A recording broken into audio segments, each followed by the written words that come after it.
Yeah, it's a pain in the bum, but hey ho. Okay. Setting up. Yeah. It says we're live now. It does say we're live now. Let me just. Apologies for keeping you waiting earlier, gents. All good. I swear my internet's going down because tweeting, she's streaming all this stuff.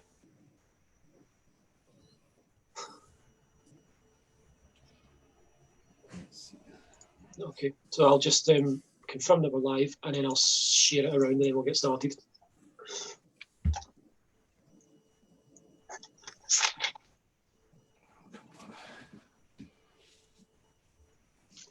So what's your hockey team, Jamie? I'm a Pittsburgh Penguins fan. Oh no! Yeah, I am. But I do root for the Leafs. Change into a different jersey. Yeah, I'm going to go change into a different jersey. I'll be right back. Okay. Oh, go on, John. He probably will. He'll be all excited to go and switch into another jersey there. Well, he got crap from John because his AC Roma top looked like a Houston Astros top, and so he immediately went on his no. Yeah, that's probably the wrong kind of stuff to be wearing right now. And I'm actually surprised that they oh, he's got a Rangers jersey. I gotta go. Go get your top on. We can go get your top on. You got some crap on the front of your shirt there, John. I'll have to say that is the ugly jersey, John. I'm not a fan either. I gotta like hockey, so I gotta talk my hockey chat. It's about all I know, and that I can quote Slapshot. And that's about my hockey chat. Yeah. Greatest sports movie ever made. Oh man. It is. Yeah, it was a good movie. My favorite was Major League. Oh yeah. I love that movie. Yeah. Major League and Bull Durham are my 1A, 1B. Yeah, Bull Durham for sure. Very good movie. I need to keep meaning to ask Tad if he's reached out to it, but I'll show you a card if I can find it real quick. My desk is an absolute mess, and I'm always super keen to show off all my cards. I think I've showed my cards off to everybody. Let's see where to go. What's all that on the back wall? Are those like taped up cards, or is that like a poster? Yeah, those are all like my old card collection. So nice. I took all my like 88 tops and everything like that, and I stuck them up there. Yeah. Just because that's cool. I was like, what am I supposed to do with my old cards? I couldn't retire on them from the back in the day. Yeah, I know. I see some classics back there, like a lot of Don Russ and some Diamond Kings. And yeah, I've got Upper Deck. Well, yeah. I collected all those. Exactly. You still have them? No, I gave them to my dad. Told him they'd be worth $1 million. You might want to hang on to them. And we don't talk anymore. All right. So we're talking Bull Durham here. So have you heard of Phantom Cardboard? Oh, what is that? Yeah, I've seen that before. Yeah, the guy Phantom Cardboard does these cards. I keep meaning to ask Tad if he does that. So I have this one of his, and then I've got his Kenny Powers card. Oh, nice. Those are cool. So I need to keep trying to ask Tad to go and do that. Phantom Cardboard? Yeah, it's the guy that he does a lot of like he's basically like pop art and sports art, and so he does like movies and TV shows and stuff like that there. So anything you can do that from. Is he on Facebook or Instagram? Instagram, yeah, Instagram, okay. I'll send you the link after the show. Yeah, it'd be great. Yeah, I'd love to check him out. But so you as a hockey fan, you're gonna die about when you hear this. So I got a buddy Moose who started collecting cards again just this year, and he called up his sister who had his collection up in the attic. Like he said he had 5 Gretzky rookies and a bunch of other cards because he was obviously Moose was from Toronto as well, and he goes, all right, yeah, can you send those cards over? Like I got it in a locked box, just put them in, open the box up, take it out, package it really nice because those cards are worth a lot, and send them on over. A couple days pass and he hasn't heard from her, and he calls her up, goes, did you put the cards in the mail? Make sure you insure it and send tracking. She's like, yeah, we have a problem. Oh no. Your nephew has sold them all off. Whoa. And he's like, do you have any idea what he got for him? And he's like, nope, no idea, but it wasn't much. Brutal. He was just like, there's so many of those stories out there of people where it's like, oh, mom just dumped them or donated them, or man. Yeah, I know. And he was absolutely gutted because he was like, finally, was like, I'm gonna start collecting again. I'm gonna get my old cards and have a good laugh about it. And it's just like, brutal. You all right, John? We're good to go. All right, yeah, well, we'll let you jump in. But yeah, he's absolutely gutted. So Moose, if you're watching, man, I'm sorry to hear that, and good luck tomorrow. So we're back tonight with another interview. It's just the one tonight, Jason, isn't it? Just the one. We had to cut it short for the Seahawks game. I am John McKellar of the Glasgow Comets from the Baseball Scotland National League, and one half of Ball Caps and Bagpipes. There's the other half right there. Yep, and I'm Jason Durr. I'm former league president and Baseball Scotland Hall of Famer. I'm also the owner of Dugout Classics, so I'm part of the Negro League fundraiser. And we're joined tonight by Jamie Thomas of Jamie Thomas Studios. Would you like to say hi, Jamie? Everybody, thanks for joining us tonight. I'm really excited to be here, and thanks for doing this, guys. Thanks so much for joining us tonight. And let me just start off with what I tend to ask all of our guests. To start with, what's your baseball background? Did you grow up playing the game? If so, to what level? And what positions did you specialise in? Yeah, so I grew up playing baseball ever since I was about 5 years old. My dad, he was a huge baseball fan. He loved it. He played it when he was a kid. Massive Toronto Blue Jays fan. And I started out when I was a little guy, about 5 years old, and I just played kind of like a house league baseball style all the way up till I was in about high school. I tried out for the high school team, and it was about when I was 14, 15 years old, I really started to take a liking to it. So I'd be at the park every night in the summertime and playing with my buddies. And, I played on a traveling city team, so rep baseball. So when I was in my teenage years, I was really taking it seriously. Played third base, back catcher. When I was 14, the team that I played for didn't have a catcher. So I said, okay, well, I'll try it. And it just kind of stuck for about 5 years. And I played third base as well through high school and my traveling team. And then you get a little bit older, and was about 18, 19 years old and going to go on to college and university. And I just had moved on to other things, girls, sports art, stuff like that. And I just, so I just kind of dropped baseball, but I kept watching it, obviously. And, that it's just kind of always stuck since then. So we covered before we came on the live stream tonight that you are also a big hockey guy. Did you play hockey growing up? And if so, to what level did you play that? And what positions did you specialise in on the ice? Yeah, so being Canadian, hockey is like everywhere. You can't go anywhere in the wintertime without playing hockey. But I didn't come from a very wealthy family, and playing hockey is really expensive. So I had chose to play baseball because, the most expensive thing was your baseball glove and the sign-up fees. And for hockey, you had to buy the equipment, the skates. If you played on the traveling team, you'd have to pay for all the traveling and the tournaments. So, for me, playing hockey was segregated to my backyard and to the local pond ice, or going down to the park where they would flood the baseball diamond, ironically, and we would play just with friends in the neighborhood. But I did start playing when I was about 15, 16. I played a year or two. I just ended up getting some equipment from a friend of mine that had stopped playing, so I started playing hockey then, and just loved the game. It was fun. And then as I got into an adult years, I just started playing with, again, like just my buddies, and just playing some what they call shinny and just organized games with an adult league. So So how now badass? let me. No, hold on. I want to know how badass it is to play hockey on a pond, because everyone talks about like it's pretty cool.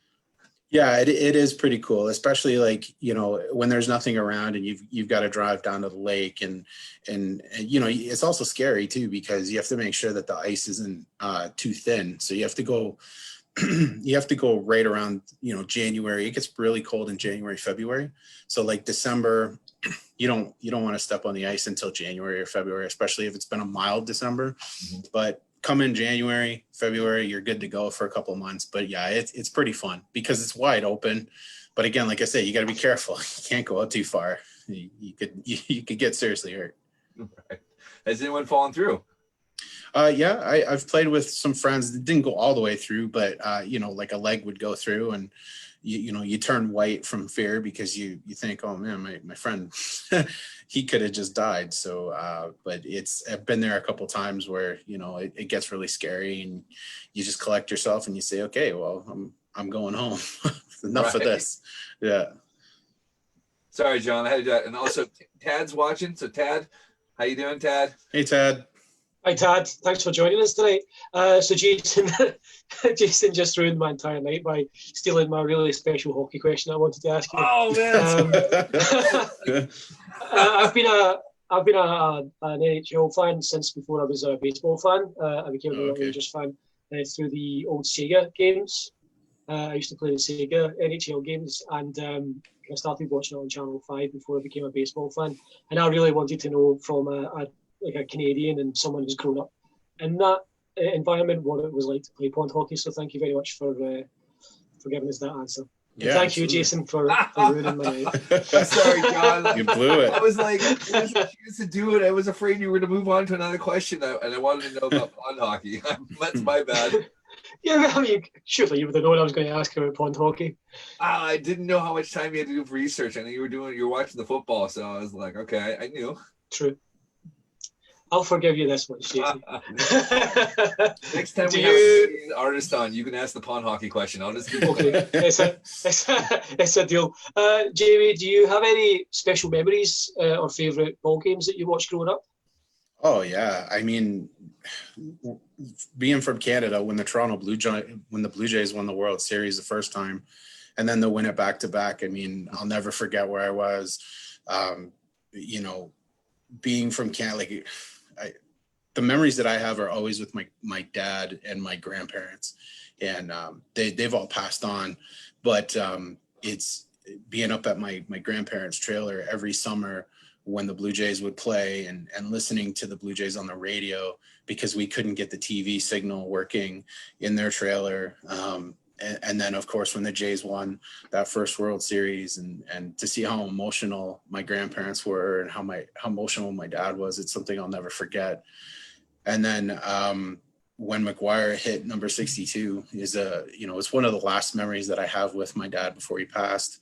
And being with him and it's something that I'll never forget. And it's one of those inspiring moments that got me into wanting to create more art. And of course, back then I wasn't as good as I was now, but anything like that would ever happen with baseball, it was always, oh, I got to draw that, or I have to paint that, or that would make incredible, a painting and it would look so good. So, most of my early artwork that I did when I was a kid was all baseball oriented. So, but Mark McGuire hitting 62 was definitely one of my most fondest memories.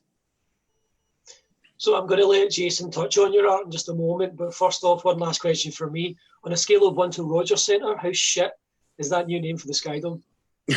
I wish they just leave it Sky Dome because everybody in Canada, they all refer to it as Sky Dome. Like everybody, the broadcasters refer to it as Rogers Centre because they have to. But you talk to anybody who's grown up a Blue Jays fan or anybody because I'm only an hour north of Toronto, but we all refer to it as Sky Dome, and it'll always be Sky Dome. Rogers Centre, Sky Dome.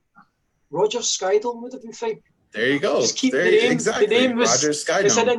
It's an institution, and I hate the way that they do that sometimes. It was particularly galling with the Sky Dome because it's such an iconic venue. I don't think there's any building in North America like it.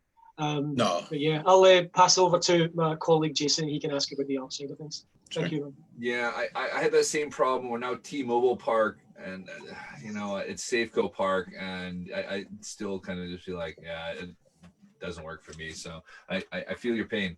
Yeah. So from what I was reading, so you started drawing about 10 years old, and then just kind of developed it there. Did you kind of grow that passion to where you went to college? Did you go to college and study art, or did you study something else?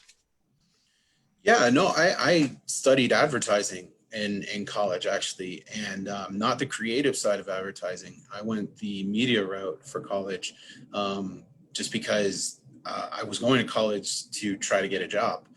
And so my main objective there was to gain gainfully employment after college. And I knew if I went the creative side that it was going to be really competitive and there was a slim chance to get employment after. And so I just went the media side.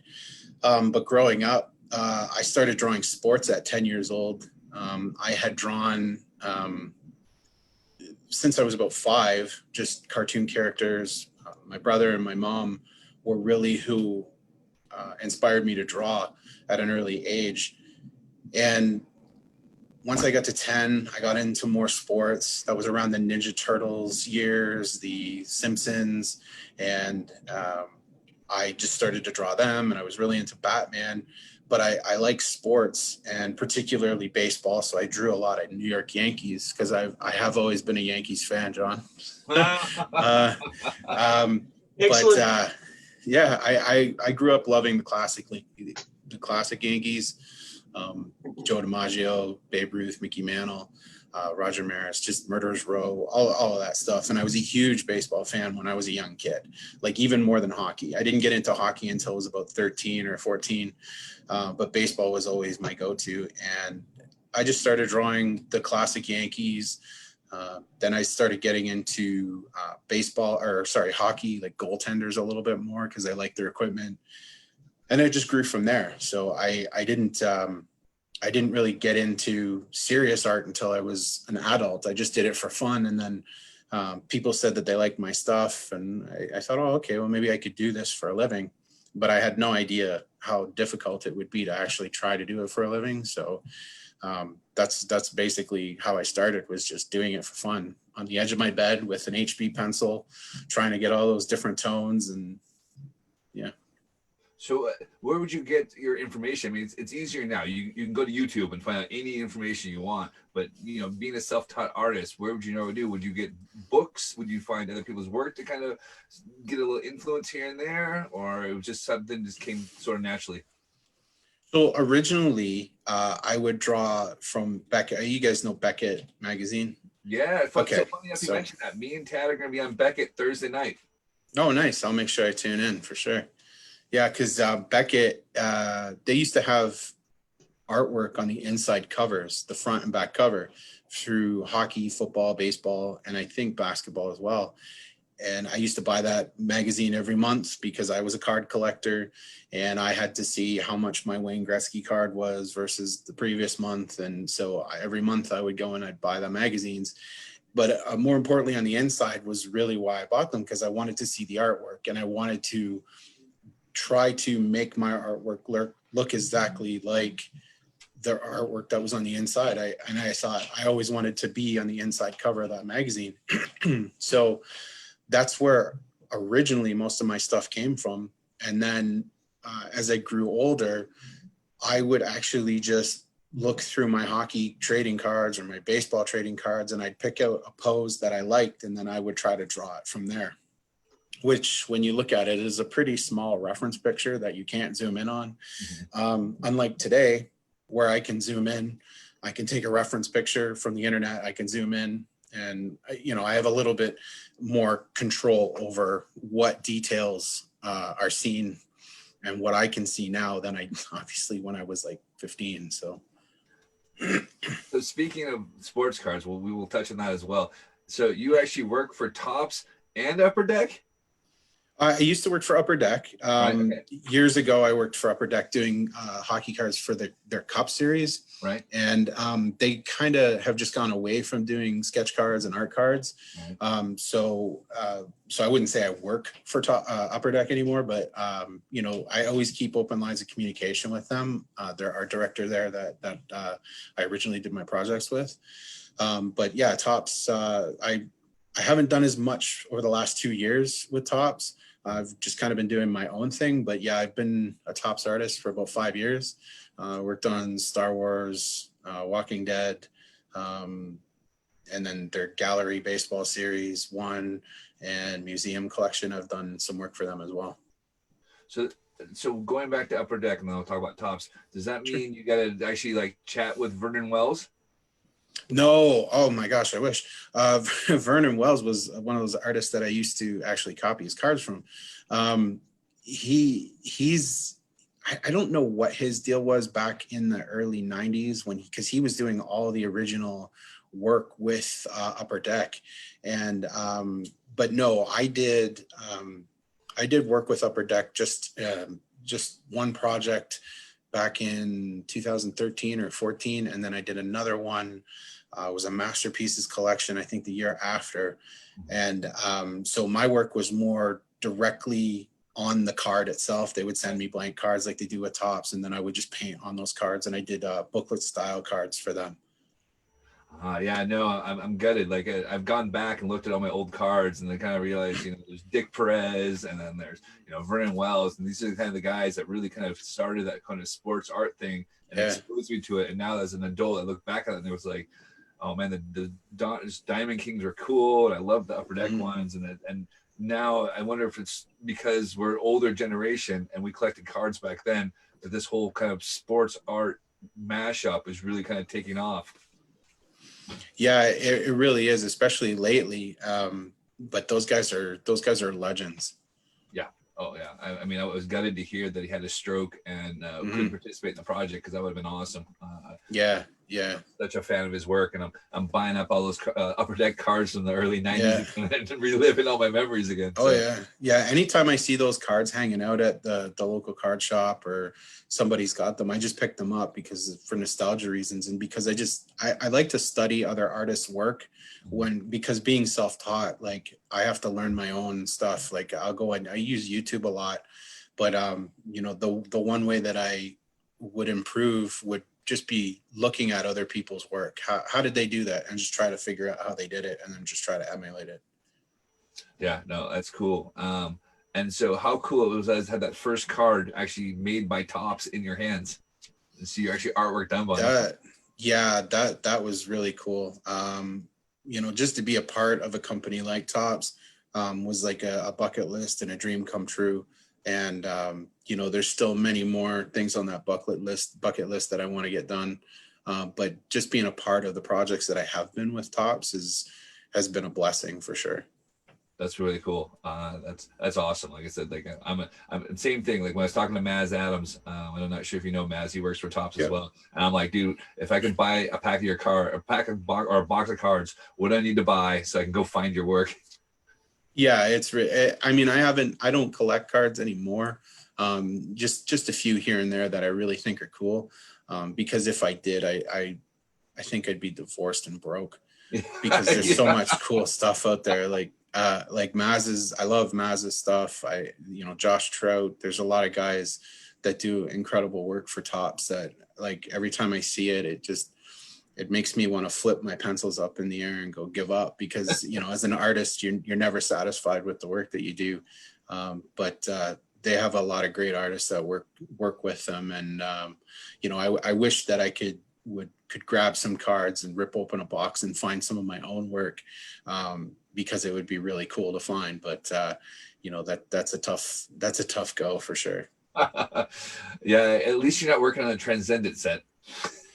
Yeah, no, I know a couple guys that work on that set and they make beautiful cards, but boy, oh boy, is that an expensive set to have. Oh yeah. I one of my buddies who's out here, I helped start a sports card shop up, and I'm his junk wax guy, and he bought in on a Transcendent break, and it was $150 for his one card. Yeah, it's insane. I don't know.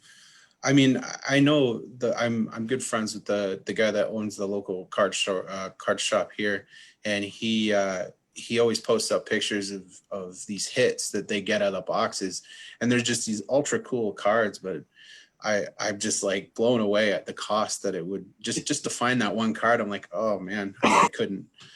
Yeah, it's crazy. I hear you. Like I'm quite happy to spend $10 in a box of 91 Upper Deck and chase my Jordan rookie that's in there, and collect all the guys I collected back in the day. And yeah, for sure. Now I'm just like, no, I'll let you can deal with that. I'm all about the junk era and the nostalgia from that. So yeah, I'm an 87 Tops guy. I would love to get my hands on an 86 or 87 Tops box just to rip the wax in it. That may be one of the ones that. Nice. See, there it is. I'll give you 40 cents a pack. Well, so at the end of the thing, we open up cards, and you can choose in there, but I'll put one of the 87 Tops in there if you want to choose that one or not. Beautiful. But yeah, I'm with you. 87 Tops was 86 Tops was the first year I got a set of cards. I didn't actually get a box, but I got a set. But the 87 Tops was the first one I was buying packs from. So like everyone says, "Oh, these wood borders are terrible." It's like, you know what? No, I love them. Whenever I had any kind of free cash, it went right on to 87 Tops. Oh yeah, absolutely. All right. So let's move on to the Negro League fundraiser. So do you have a couple pieces you can show us on what you're working on? Sure. Yeah, what I'm doing. So when I got away from Tops, not got away, I don't want to say that, but just when I started to move on to do my own stuff, I created a trading card series called the Platinum Master Collection, which would all be one original pieces of artwork on my cards. And so that's basically what I'm offering up for the Negro League museum auction sale. And so I decided that I was going to do kind of like a tie-in piece of 4 cards all tied in together with their backgrounds of Jackie Robinson. And I've got the 4 here. So excuse the tape, but I pulled them off. So the first one is the Montreal Royals. This is just the base outline. Can you see that? Yep. Yeah. So Montreal Royals. So I've got that one. And I've got the Monarchs. Cool. Very cool. Nice. And I've got a younger picture of him in the Dodgers, the Brooklyn Dodgers. Mm-hmm. Yep. And then the final piece is a little bit of an older shot of him fielding. Wow. So basically those are just my outlines. I just finished those last night. And so the white background is essentially going to be tied in on each piece. So there's going to be some splatter paint and some unique design on the back that will tie all 4 cards in together, so that if you were to line all 4 up, they would have that similar theme. And you'll have Jackie, of course, in each one of those poses that'll be done. So I do kind of like a realism style artwork where it'll be a realism picture versus the background. So, and then I'm gonna sell those. And I think what I'd like to do is kind of tie in something along the lines where if somebody buys all 4 of the cards, then I'll offer up a free 8x10 painting. So if you get in there and you buy all 4 of them, then I'll do a painting for you for free. Wow, so, cool. Awesome. Right on. Cool. Well, John, do you want to ask your question? I think I'm good on my end, and then we can go open some wax. Yeah, I will. But before I do, what's with the photo behind you? Who's that guy? I put that in there. All right, you want to see this? Well, okay, so you didn't see my post that I'm guessing. So I got a piece of artwork from a Swedish artist that my in-laws had commissioned for my birthday. Right. And it's they do kind of these outdoor scenes with animals. And so it's like a family of frogs, and the frogs there's a batter and there's a catcher, and there's 2 fielders, I guess you can say there. Mm-hmm. So some awesome present, really thoughtful. I think like all in the family, I think we have close to 40 pieces of her art. So yeah. Okay. So they commissioned the piece for me, and so that immediately went up on my wall, which meant that's beautiful. took down this lovely picture of 1994, me. Love it. Like I said, like Wonderful. but there's a story behind this. It's not just, you know, I'm showing off there, but it had to go somewhere. Tell us a story. So what's the story behind the picture? So back in high school, the guy that did senior photos was a friend's dad, and they came. So I got my photos done with him. They came to Edinburgh, and being that we're in Scotland, we get 28 days holiday a year. So they're like, we're in town for a week. I'm like, great, I'll take a week off and hang out and show you around. And they're like, you don't have to do that. I'm like, look, no one visits me. I get a visitor about every 5 years. And so I showed him around Edinburgh, took him to Whiskey Society, you know, deep fried Mars bars, iron brew, haggis. We did the whole lot, and they had an absolute blast. And then they went on and went golfing somewhere. And then a few years later, his dad passed away. And I get this random message from Derek, my friend. He's like, look, like, we're clearing out my dad's studio, and we found this here. And his time in Edinburgh was so special. And all I could talk about how much fun it was and how cool it was to meet up and see me, you know, 15 years later. He's like, it doesn't feel right to throw out this photo. so he mailed it to me, and so I kept the Beautiful. photo. Amazing. So much younger and so much. Yeah, so exactly. much less hairy. I know. So yeah, it's probably the only time you've ever seen me with a clean shaved face. I think it is. Yeah, you've had just the stubble going on, but you've never been properly clean shaven. I think in the entire thing. No, it's been a while. Every once in a while it happens. Yeah. So. That's a great story, man, and I think it suits. I think it's. Yeah, I'll put it up some point. But like I said, I can't put holes in the wall, so I don't know how I'm gonna hang it. So I thought, well, I'll put it back here, and we'll see if anyone actually noticed. He noticed it for a while. That was the first thing I noticed. Yeah, I was like, "Is that him?" Yeah, that's wonderful. The first thought was that it might have been like Pete Sack from back then, and you've done that as a kind of nod to him. But awesome, man. So anyway, we're going to open up a pack of cards and stuff. No, I just put it back there.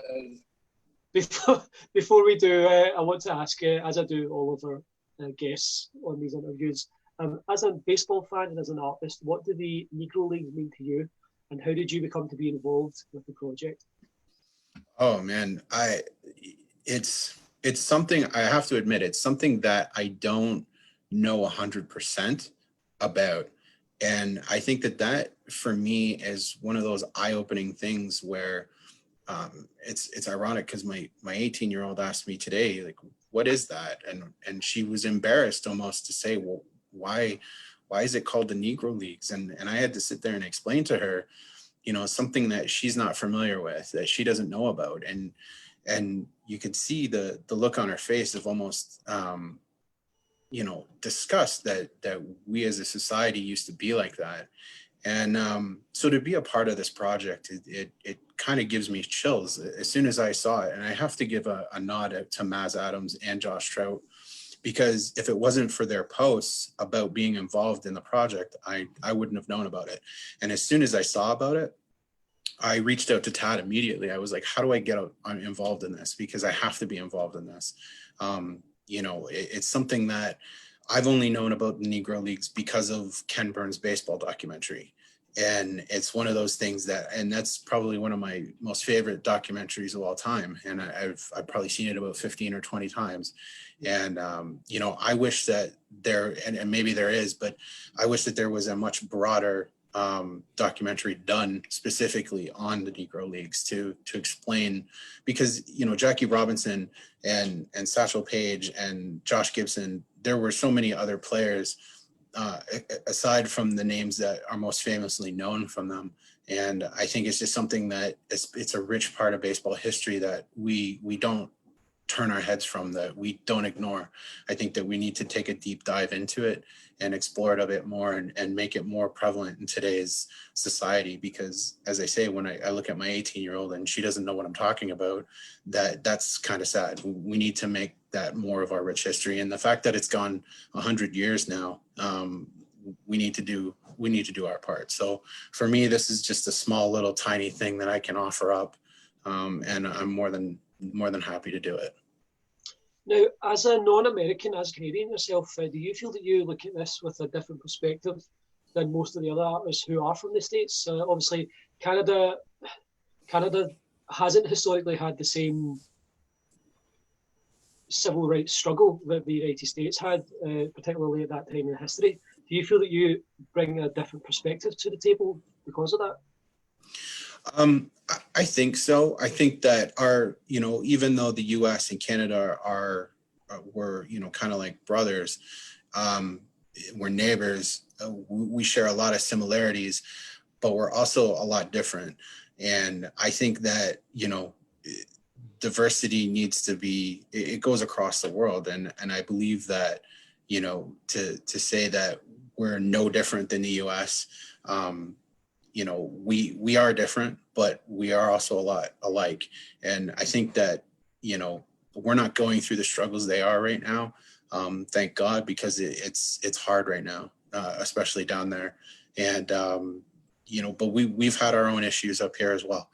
There's a lot of issues with Native Americans and their rights being infringed on, and the inequality that they have to go through on a daily basis with our own government. So, it is a global problem all around. So, but yeah, I think I definitely have a different perspective on it. And, hopefully that we can just all band together and continue to fight it and do better.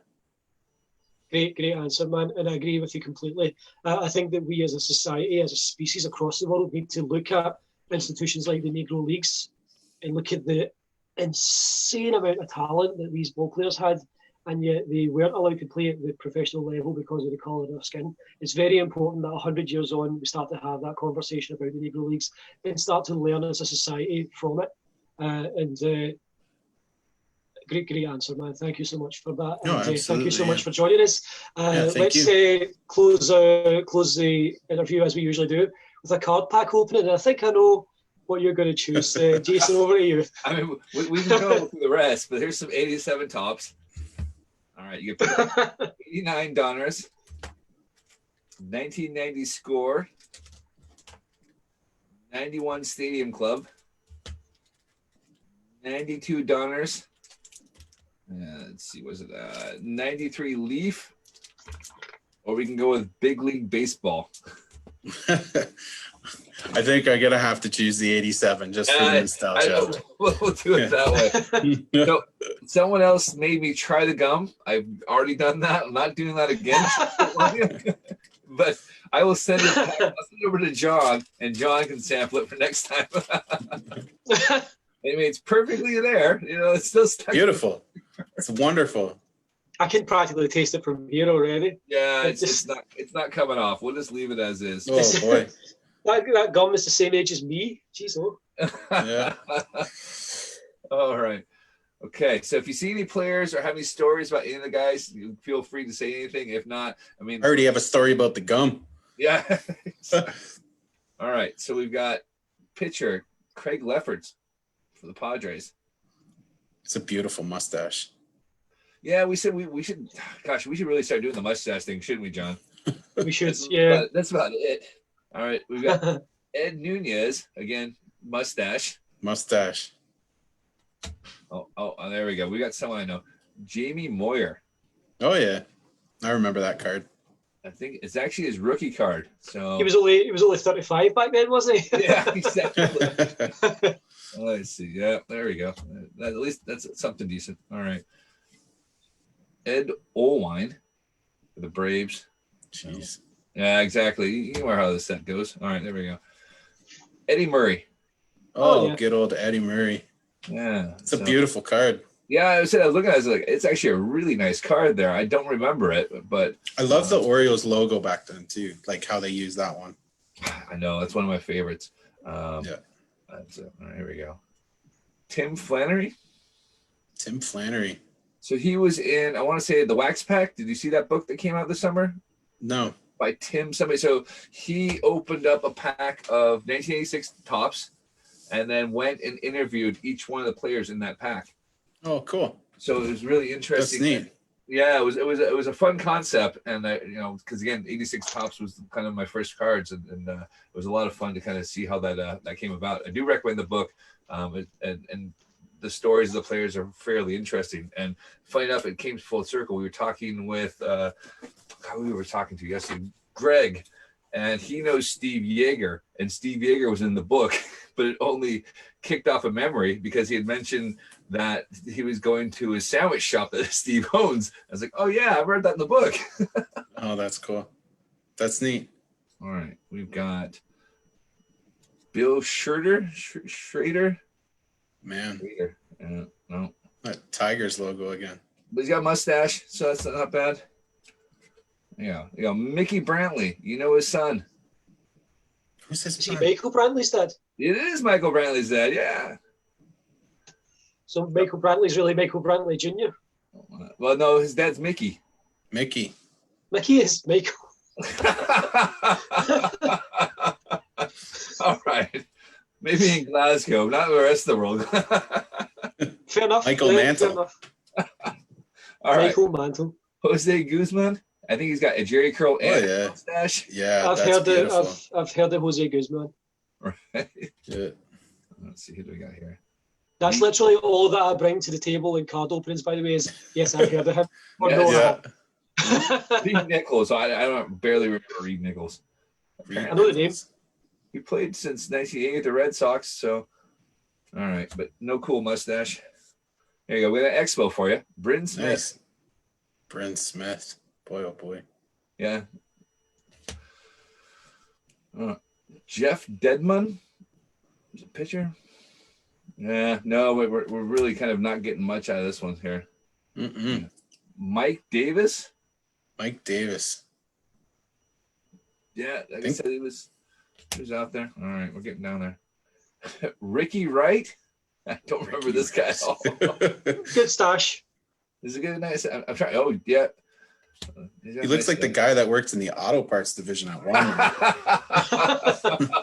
I'm serious, he does. There's a good chance he might have ended up that way after his career. Yeah, probably. So we got Jim Beattie. So I know him because he's a Mariner. So Jim Beanie. yeah. Is he a coach? Yeah, he kind of looks like a coach, right? No, he's a pitcher, but he's just hanging out there. He's hanging out. It says a It's lot not a about very Jim. good picture. It says a lot about his career that's the best action shot we can find. Well, I'll let you know he started with the Yankees there, John. So yeah, we took off the scrap piece there.